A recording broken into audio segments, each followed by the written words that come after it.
on my AOL, American Online homepage, they had they talked about overweight and obesity in America.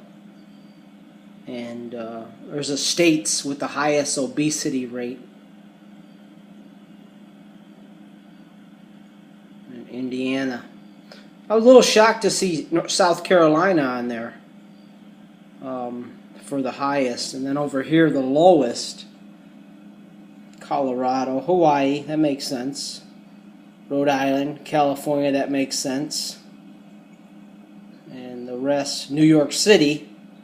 A lot of people travel by bus and a lot of foot traffic. A lot of people walk and take bicycles in the city because it's so crowded. But there's your city with the lowest rate of overweight people. Still pretty high, still over 50%. Now I also, I just clicked on a couple links. The top one there is a recent, that was like 2013. Ages 2 to 19. They're saying 31.8% are considered overweight. And that's a 2010 statistic. And that was from a 2012 Gallup poll. So I don't know. It said I just wrote that down very quickly, but it said in 2010. This could be off a little bit. 69.2% of the U.S. population is overweight. The first question anyone asks themselves when they see statistics like that is why. That's ever since the beginning of I don't want to throw any dates, but I'll say ever since the beginning of man. I think part of the reason is just from a evolutionary standpoint. Our food drive is so strong in the lower brain that it overtakes our upper conscious mind, and that's probably a good thing because it kept the human race alive so long. But because these are just theories I have. Because food is so readily available to us, our bodies genetically are always always looking out for the famine at lower levels. That's one theory. Some people say that there's just a lack of willpower that is prevalent in society today. Still others, like psychologists and psychiatrists, say it could be a serotonin problem, where people are using food to medicate. Again, there might be some truth to that. There might be, maybe it's a combination of all of them. Now, Kelly brought up an interesting point. My girlfriend, Kelly, she said in states that are more educated, people are not as overweight. Whether that's, a lot of people who are more educated generally are in better financial situations, and that might cause less stress. But you have someone like Elvis Presley who they don't say it. They say it was a drug overdose, but he was considerably overweight when he died. So, I don't know what the answer is.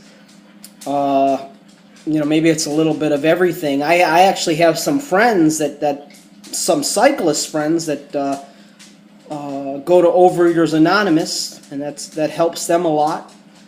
I know some people that have lost over 100 pounds and have kept it off successfully. So that's one theory.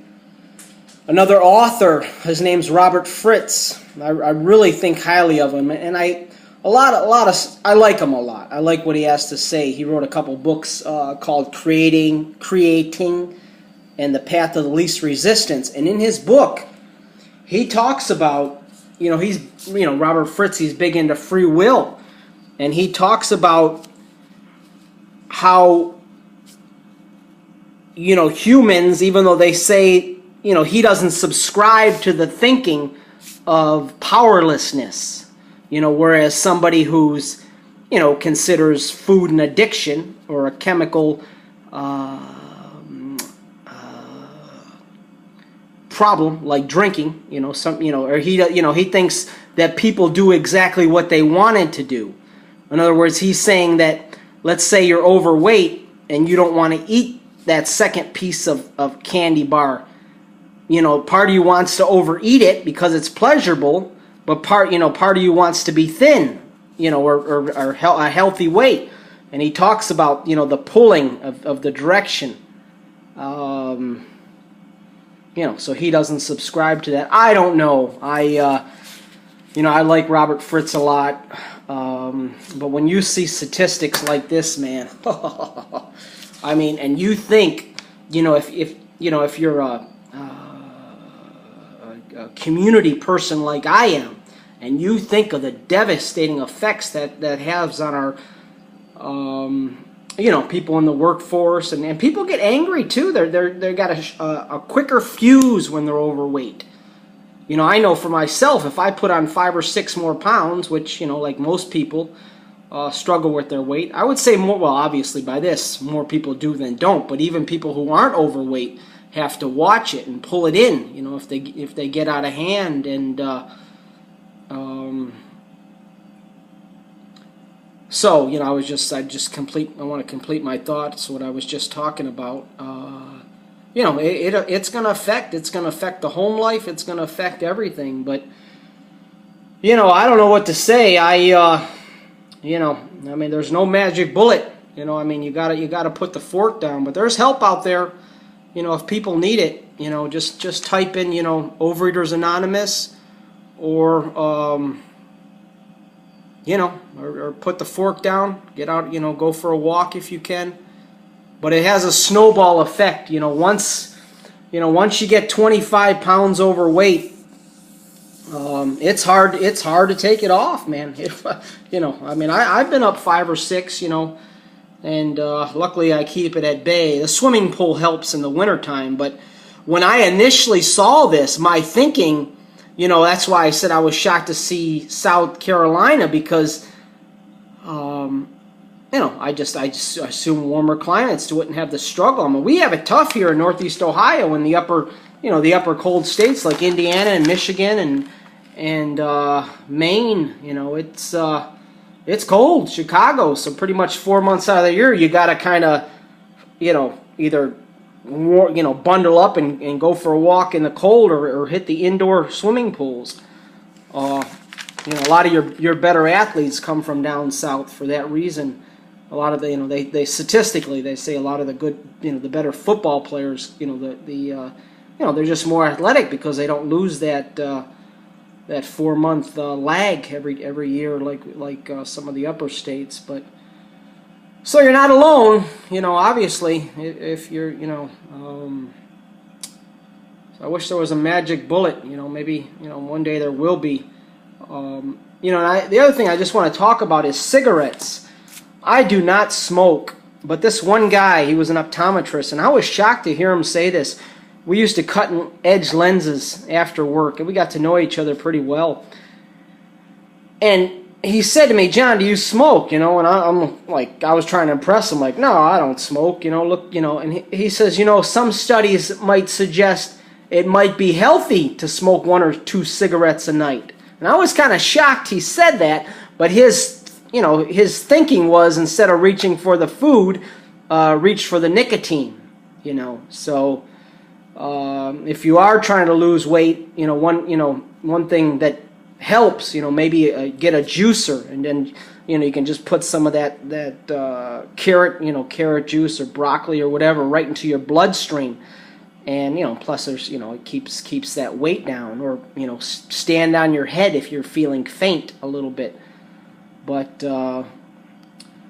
so that's about it. The last thing I'm going to say in terms of this video regarding food is, if you can, and I know it's hard, believe me, and a lot of Eastern philosophies talk about this, try not to eat after sundown, or 7 p.m., 8 p.m., 9 p.m. Because if you do, if you start eating 10:30, 11, 12 midnight, and you go to sleep, your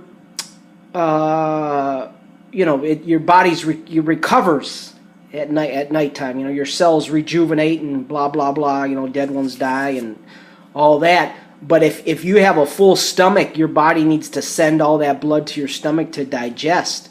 So if you notice that if you eat a lot, you pretty much you'll never get a good night's sleep. And the other thing, and I said that was the last thing, but I just want to say one more thing. I don't know if you heard of Tony Robbins. He's kind of a motivational speaker. He's an okay guy. I don't subscribe to his theory in terms of charging people up for energy. I'm more, subscribe to the Robert Fritz theory, where, have it come in your heart and work it out for, within yourself, as opposed to being motivated from an external force. I subscribe to the motivate from the internal force and out.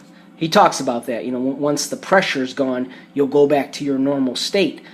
But what I was going to say is, one thing I like about Tony Robbins, and he talked about in one of his books in terms of food, is combinationing. And I don't get carried, or let me say this, the biggest thing about that is helpful is do not eat fruits after you've eaten a meal, because the fruits need to get digested in the small intestine, so they'll rot the other food to get through it.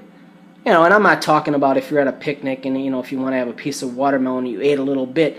But, on most days, eat your fruit beforehand on an empty stomach. And then, wait a little bit, and then eat the rest of your food. Or maybe wait even an hour. And then the other thing, and I don't, believe me, I'm not some guru, and I wish I could follow, some of the stuff I'm saying to 100%, and I don't always. But, he says, if possible, eat a very small breakfast. And there's no law, some of that's old right thinking. You have to have breakfast. You don't have to have breakfast. But one thing that is good is eating the biggest portion of your meal in the center of the day. And so that's about that. I really feel for people when you see statistics that high, man. Lord have motherfucking mercy. Not good.